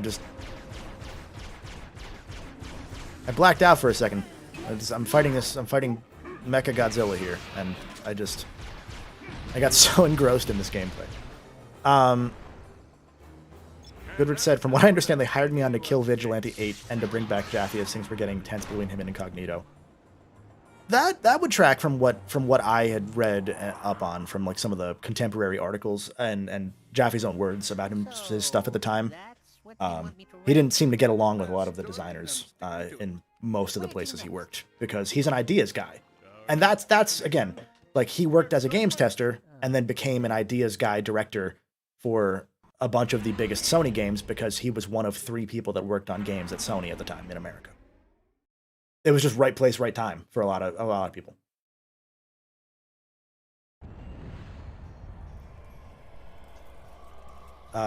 Goodrich said, I apologize for this choppy gameplay. We were on a death march crunch for a year straight. Yeah, no, that I knew. Speaking of, now that you're in chat, Rich, I have to send you an email at some point or a DM because I mentioned to chat earlier, I'm working on a compilation of the PS2 Ratchet retrospectives, and I know you had told me to reach out to chat about some of this stuff that I didn't get a chance to. I don't think we knew about each other at the time. When I was doing the PSP video, but I know you know about Ratchet Size Matters PS2, so I want to poke in with you and get some corrections on the shit I got wrong in that video for when I put that in. So at some point I'm going to shoot you a message, as long as you are still cool with that. You may think that we're playing a Clank level. That was the entire Clank level. We're going to do dancing now.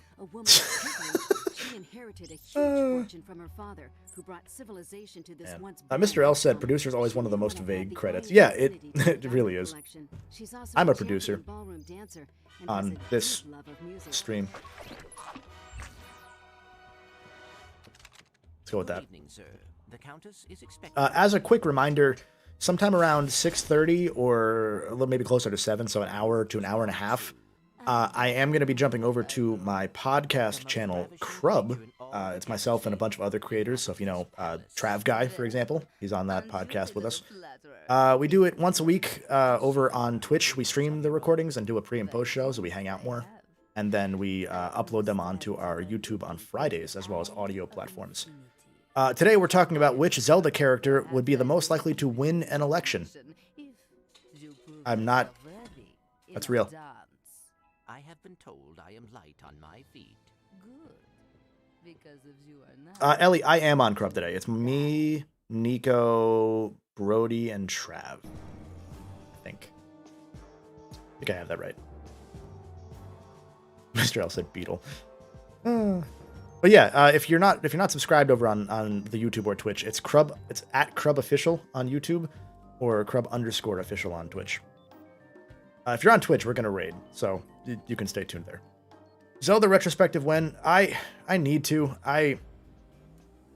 So I'll give you some. Oh God, we're starting. Oh God.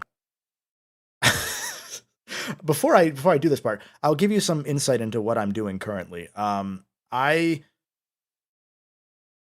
With Zelda, my plan has been to not do Zelda until I have the first 2 episodes done. I know what I'm going to do. I know how they're going to be put together. I just haven't started them because I'm afraid of how much work they're going to be, you know? I think those are going to be less development retrospective and more just my experience, which is how I'm doing. I have a Pokemon video that I've been working on for a while too. Similar thing, mostly my experience. But with Zelda, I'm doing a thing about the GameCube that I'm hoping to turn into a series of videos if it does well enough. And I'm going to use that as an excuse to hit on some Zelda games and Nintendo stuff in general that I haven't quite had a chance to hit on yet, just because, you know, it is mostly a PlayStation audience.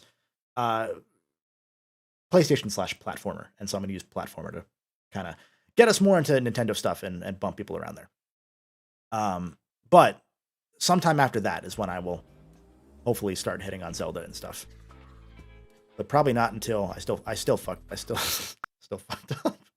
I gotta move this mic. Hold on. But yeah, it'll come probably after God of War for like proper Zelda retrospectives. But I'm gonna use the other opportunity with that Nintendo video to try and hopefully test the waters for more Nintendo stuff in the future. But I use the Tools of Destruction skin code. Not yet. I thought about switching to the Zony skin, but we're playing it raw dog today. Was I someone who did a Crash Team Racing 2010 video? No, I'm not a huge Crash guy.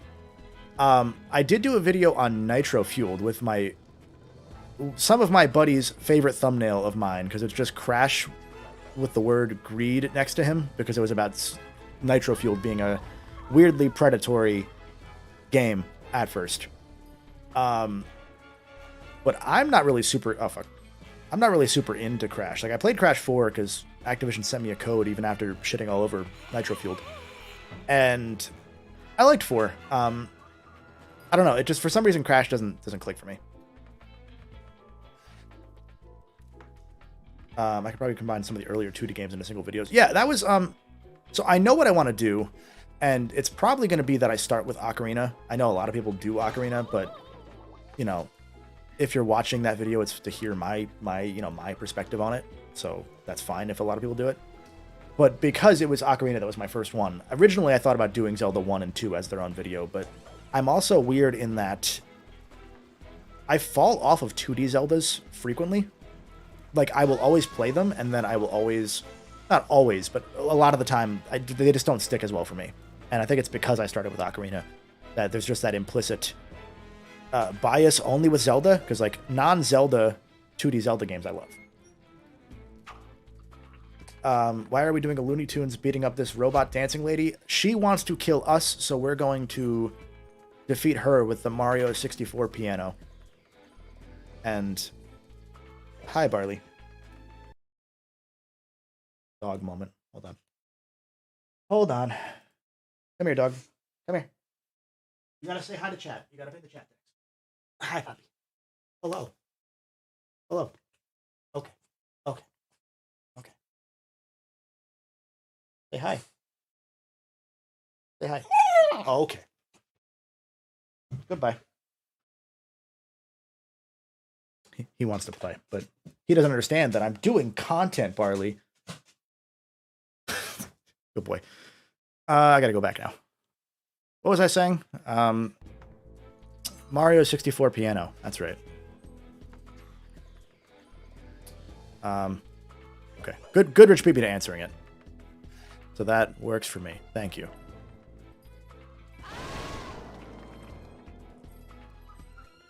When is the Barley only stream? I've had the funny idea of way down the road, if I ever have like a second camera set up, to just have Barley's camera, have a camera focused on him, like some streams have. Speaking of 2D Zelda, to go back to that, I am probably, so that I do actually play and finish it, I'm planning on streaming Echoes of Wisdom? Is that what it's called? The new Zelda. When that comes out, I'm planning on streaming that, just so that I force myself to actually play it. So, again, call out to the Twitch, twitch.tv/ The Golden Bolt. Include the burp. Because I'm going to stream it there. So the Staff of Tables.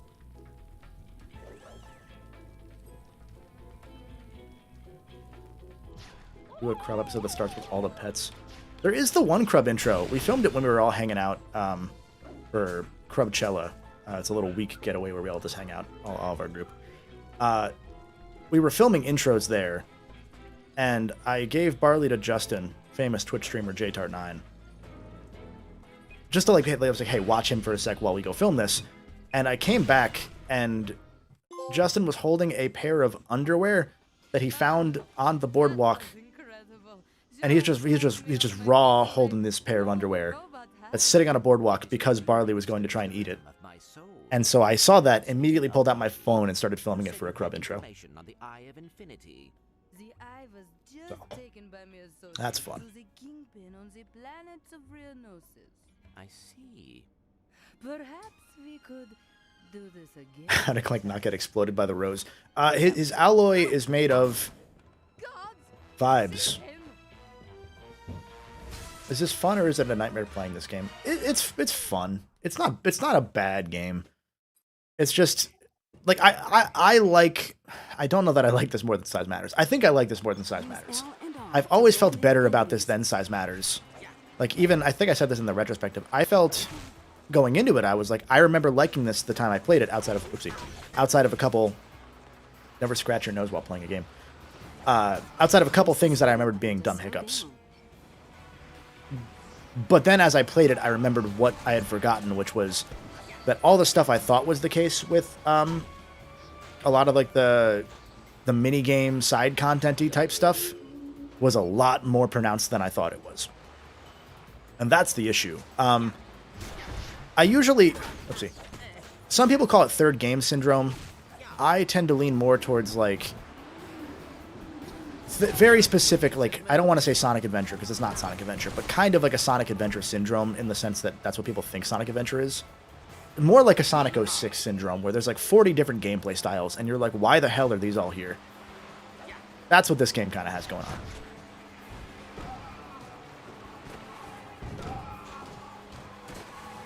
Vibnesium. Or Vibesnium, I'm sorry. Vibnesium, though. Not a bad name for that. Oh, I want them to shoot each other. Okay.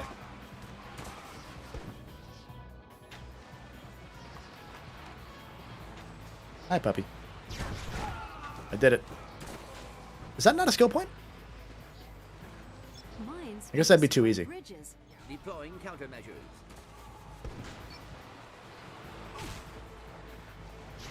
Goodrich said in Twitch chat, I considered it one of my worst games. The thing is, this goes to like the whole Yeti Award that Insomniac had. The idea of the Yeti Award, for anyone who's not familiar, was like, it was the worst thing to ship in a finished game. So it's not making fun of the thing you made. It's like, you made it. Like, you did make it through. And that's genuinely the testament I would give to you saying, Rich, that you consider it your worst game. Because, like, even if it is, the fact that given the circumstances, it was finished at all is pretty incredible. Because man, just from what what you've said and from what I had read, holy shit. Like, this game should not have come out. Oopsie. But someone... Sorry, I should probably focus on the game, but I'm not going to. Some like it if they played it recently. I'm guessing some of the current slop lowered the bar. Yeah, it's also like there's some nostalgia to it. Like, I think I do have nostalgic moments of this game. And a lot of them are like things, again, that I either misremembered in some cases, or they're parts like, oh, I do like that part. I like the one set piece level on the second half of the forced stealth level where you're like doing the fight across the moving gondolas. That's really impressive for PSP. And there's a lot of stuff like that where it's like, man, like the game is just a vibe. Even games that are slop have value most of the time. Not that I consider this slop, but to use that word. Someone just followed. Blue Spur, welcome. Welcome. Thank you. Said you like the stealth levels. I like them conceptually. I think that they're, again, part of the issue of the game's development cycle. I think they're antithetical to a lot of the design tenets of a Ratchet and Clank game. I think if this just were a completely different genre of game, it'd be a better game for it, if that makes sense, you know? As Ellie said, sometimes slop is tasty. Like, yeah, I for the first time in a long time, I had Taco Bell yesterday, and that shit was good. Not good for you, but good. You know, I'm not going to rate a Taco Bell at a 10 out of 10, but sometimes you need a good 7. True in all facets of life. Put that on a box. Sometimes you need a 7.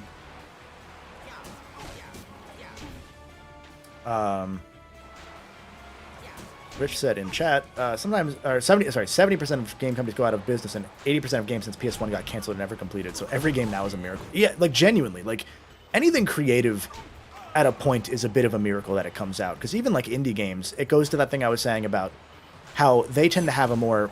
Hi, Barley. Well, while I have this, they... Can I get out of here? They tend to have a more bottom-up game design approach on indies, you know? So it's a lot easier to get, like, your own little quirky thing snuck in. Like, I talked about having played Plucky Squire, and I have a review script written for it. I don't know that I'm going to record it tonight and put it out tomorrow or not. Depends on how interested people are in it, because, you know, new game reviews, if you're not out day one, kind of get fucked. But that game has a lot of new shit. Hi. Hello. Can you go away? They're looking at me. I don't want you looking at me too.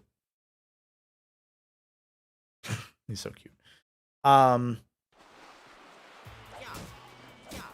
forget what I was saying. Bottom up game design, indies, Plucky Squire. It's got a lot of like interesting, quirky shit to it, and I'm like, man, that stuff's really cool. I wish it didn't come potentially at the cost of...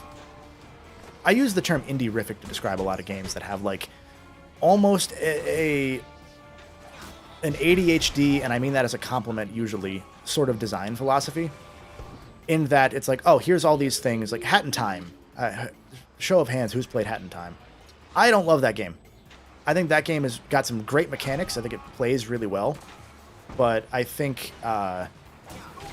its level design is very lacking because they change gimmicks each world, and I never feel like I get enough of the gameplay that the game seems to want to have, because they keep changing stuff. It has really cool ideas, like it has the murder mystery level, you know, the Orient Express level. But I never feel satisfied with it because I just want a good-ass collectathon world, and there's only like one of them. Besides, apparently there's a DLC one that's very good that I haven't played. I consider that game's design indie-rific, in that it's like, oh, here's all these really cool one-off ideas that somebody had that in a regular game studio someone might say no to, because it's like, that's going to take a lot of time to do, and you're only going to use it once. And it's not the optimal way to design a lot of games. Sometimes it's very useful. But not all the time. And that's what I'm getting at with, like, Plucky Squire has a bit of that, where there's so many new things constantly that you don't get the stuff you want enough, and it tends to play other things safe. Like, I think it has really cool ideas. I really love a lot of what it does in the 3D stuff. I don't know that it ever goes far enough until near the end of the game, because it pretty much all the puzzles are like super surface level, and they don't really develop them until near the end, because they're too busy doing gimmicks like having a punch-out boss, or having a side-scrolling shmup boss, or having Crypt of the Necrodancer as a boss, or Bubble Bobble. It's a lot of weird shit. Like, it's almost like WarioWare levels of minigame shit that sometimes happens. Yeah. So if you ever want a term that I'm gonna pretend I coined, and probably didn't, but I don't know that anyone's ever used it in terms of game design for indies, but indie-rific is what I call that. When you have too many ideas that not all of them necessarily should have made it through development, or should have had all that time put into it, when in a zero-sum world, some of that time could have been put into fleshing out the mechanics that build out your actual game. That makes sense? Jack of all trades, that's a good way of putting it as well. But there's a very specific kind of vibe that I define an indie-rific game as, or indie-rific level design. I see Cast Coder said that Astrobot has the opposite issue, where the small gimmicks aren't used enough. Yeah, and that was my critique of Astrobot, like one of my few, both of Rescue Mission and the new game, is there's so many cool ideas, that don't necessarily get used to their fullest extent, but are fleshed out in the pursuit of something new. And it sounds like I'm describing the same thing as I just was saying with Indie-rific. But there's a specific thing with Astrobot. The gameplay is fleshed out and good enough and enjoyable and joy on its own. A game like, I'm going to use Plucky Squire as the example, I think it almost relies too much on those distracting moments to cover up for the fact that it is playing it safe in other capacities. So while I want more Astro and more of those levels, like the sponge level, for example, I've also realized as time has... Oh, I need to kill things. I'm stupid. Holy shit. I thought this would just get to the end. Jesus Christ. Can I kill things in 10 seconds? I probably can't. What if I just go back, like... here? Yeah. Unfocused is what Chim has said in chat as well. Yeah. Like Astrobot is very focused, and they know exactly how many times to have their gimmicks referenced. And every time they bring them back, they're doing something new with them to justify them existing without ever getting too samey. Like, they don't want you to be like, okay, I've seen enough of this mechanic. They want you to want more of it. And they succeed at that. You know? Hey, Thomas Kuzma's here. Hello. Welcome, welcome. Thoughts on the most influential game ever getting a remake?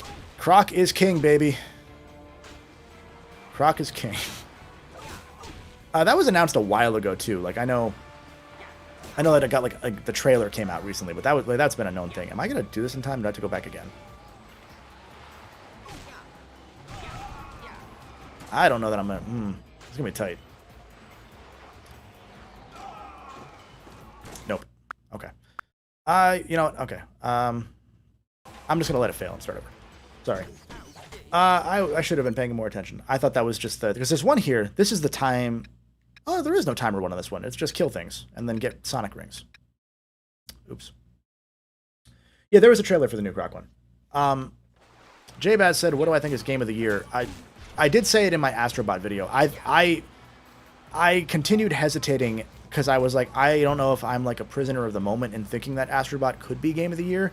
And then by the end of writing that script, I realized, no, I think that's my game of the year. I don't think I'm going to change from that. That's one of the few games where I'm like, that game is exactly the length it needs to be. I would want more of it, ideally. But it's like right when you're like, you know what, I could be done. It ends.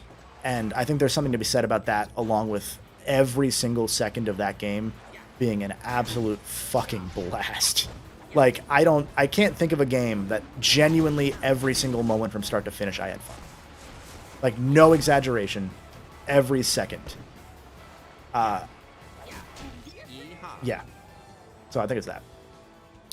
It's that, Yakuza, or maybe Final Fantasy VII Rebirth. I don't know that I could ever... I don't think I'd ever put it up there simply because I'm still, like, thinking about that game. Like, I'm still, like, I don't know how... I knew how I felt about 7 Remake when it came out. I still don't know quite how I feel about Rebirth, because I think that one hinges more on the third game than anything else. Like, Remake can exist on its own and kind of be like...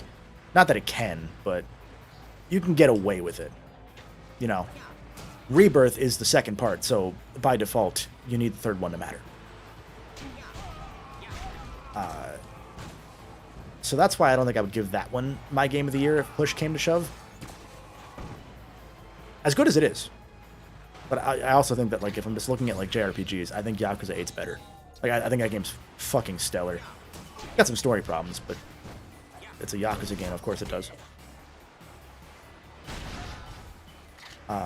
Yeah. Are we going for the platinum? Not today. Eventually. I still need to get the platinum in Size Matters. So, at some point over on Twitch, I'm gonna probably... Oh, shit. Probably after... Maybe next week. Next week I want to go and finish off the platinum for Size Matters and for Sly, because I haven't done fucking Sly. And then we'll come back to this one as well on stream. But I know, like I said, the new Zelda comes out, and I want to stream that as well. So... we're going to chip at him, because Sly 2 is probably coming next month, so... Yeah. We'll do that one as well. Animal Well is a good shout too, Mr. L. I really enjoyed Animal Well. I think, I don't know that it had enough sauce for it to be up there for me. No reason. I just don't think it, I liked it a lot. I don't think it was a transformative game to how I look at games in the way that, like, not that Yakuza does that, but, like, you know what I mean. I don't know that it's my game of the year, but I really like that game. Oopsie.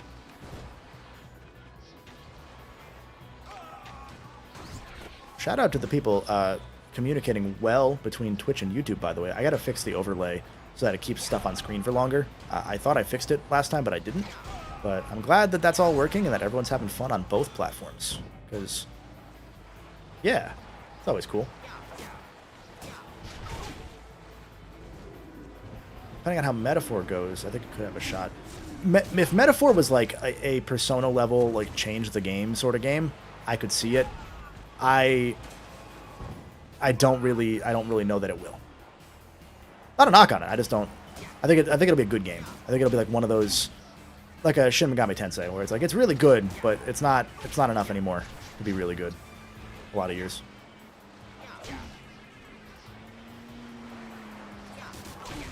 Oh, wreck those guys.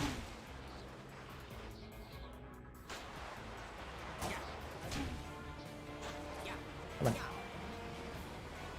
There we go. Nothing coming out this year has a horse in the... Yeah, like, my buddy, someone said... It was Brody. Brody said that Zelda could have a chance. And I look at Zelda and I'm like, that game would need to completely exceed all expectations for what we have of it. And we know that it's a punt year for Nintendo.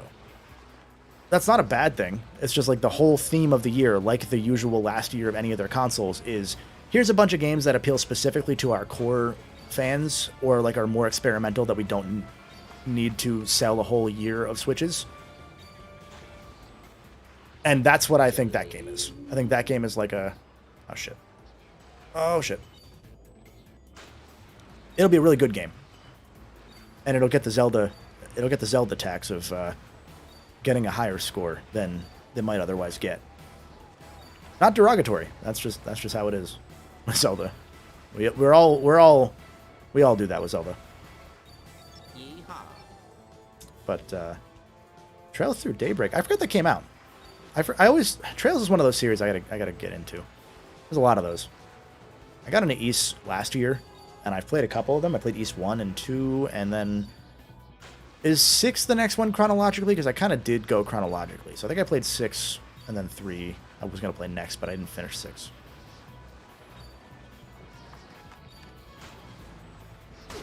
Oh, okay. There we go. Cool.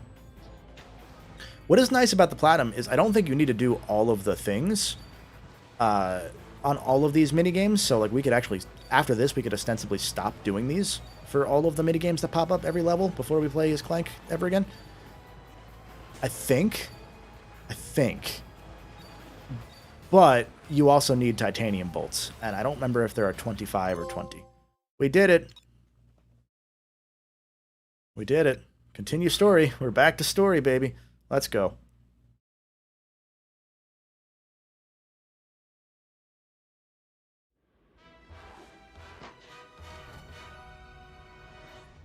Sony was mad at the Ratchet sections when I made Ratchet naked.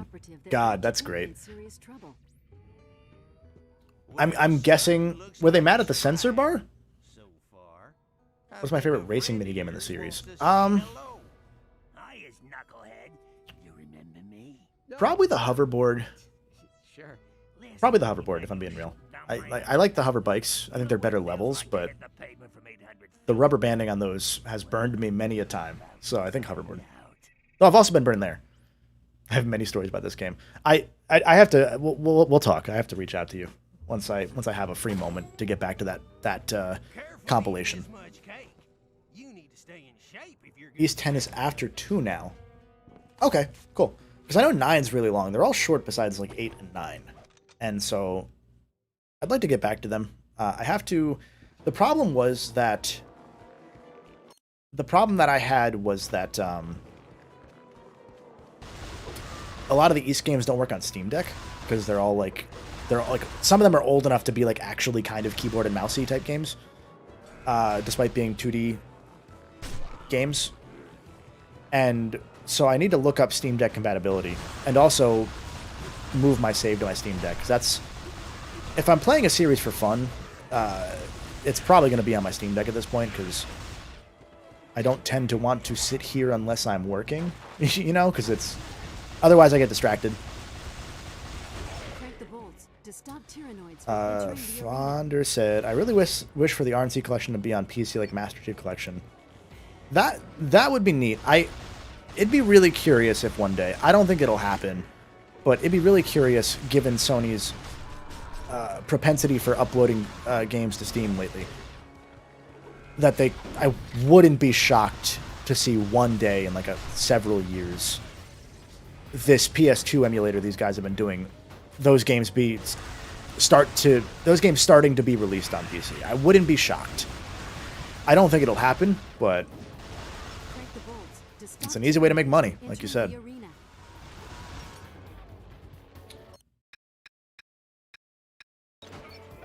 I think I did. So I think what it was Blue Spur. I think it's specifically, I think 3 and 6 are the two that have problems still, where you can play them with a controller, but you need, I think you need the space bar for the pause button or something. There was some dumb thing like that. It was very small, but it's enough that like I'd have to pull up the Steam Deck keyboard, and also I don't think those games are Steam Deck compatible even. Because, like, why would they go back and do that? So it's a whole thing.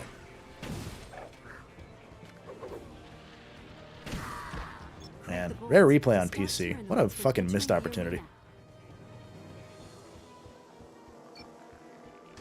I like they keep telling me to crank the bolts. I'm not going to do it. Let them come. I don't care.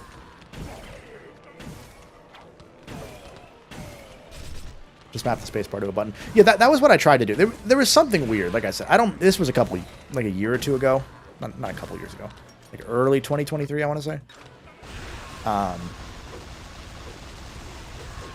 Actually, yeah. No, I think it was early. It was before I moved, so yeah. The mine launcher deploys explosive mines Either way, only on their targets. I got far enough in that, like, I think I was at the final dungeon. So honestly, I could probably just not go back to it. And considering that I'm at the final dungeon, that's probably a smarter idea, because I don't remember shit. And none of those games are related anyway. That was for my own stupid... I wanted that to be the case. Do I need to close these now? I think I need to close these now. Okay. Before I could get away with it. Crank the bolts to stop tyrannoids from entering the arena.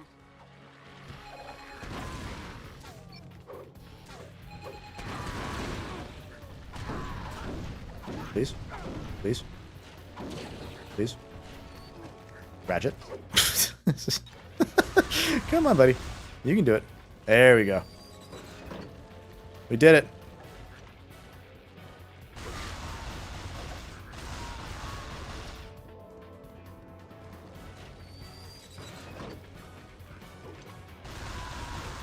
This was another thing. I know, because I mentioned Tyrannoids earlier, obviously. But again, I really just love that, like, there's the callback to Tyrannoids being in these prisons. But also, in the lore of Secret Agent Clank, going back to that whole issue, it makes you question the canon, because if all of these villains... It means that all of Ratchet and Clank happened in Secret Agent Clank's lore at a point. So, yeah.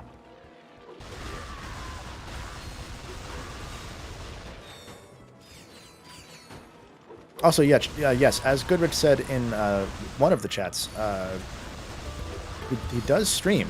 So if you ever want to ask him behind the scenes questions on some of the stuff that he's worked on, and get some cool insight, follow him on both of those platforms, YouTube or Twitch, or else.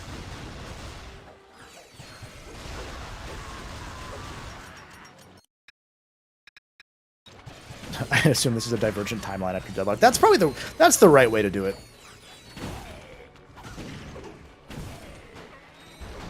My favorite thing about video game canon, and this is an entirely self-indulgent one. I'm not going to pretend it's not. So in the Astrobot rescue mission video I made a joke about how when you save the robots, they go into the controller, and I was like, yeah, the controller is where these robots live. And fuck. HD Rumble is the robots fucking inside the controller.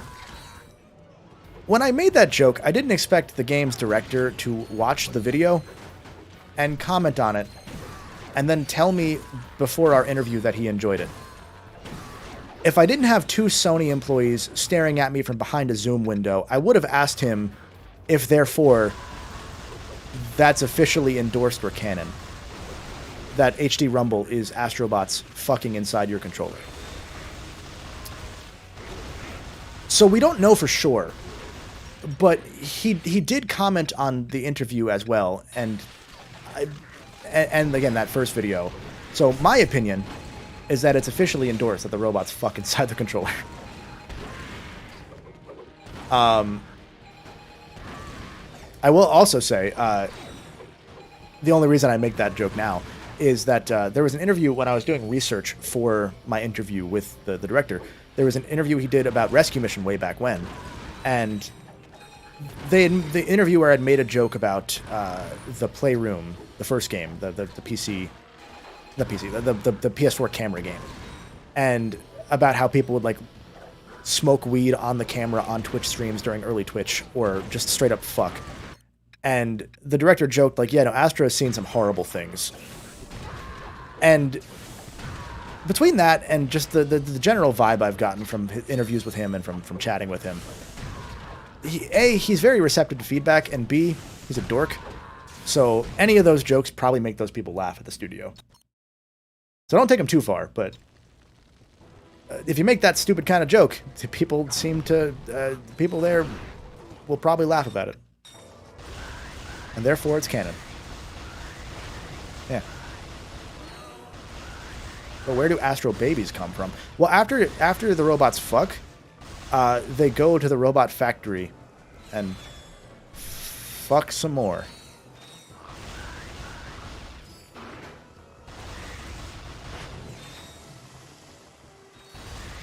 That's the sentence. Yeah, this is Secret Agent Clank. You can tell because Ratchet's in prison. What the fuck is this game?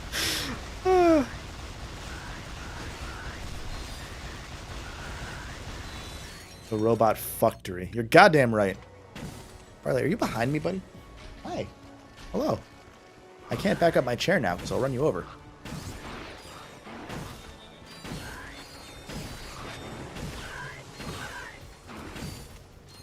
Can you have a Clank Astrobot virtual machine?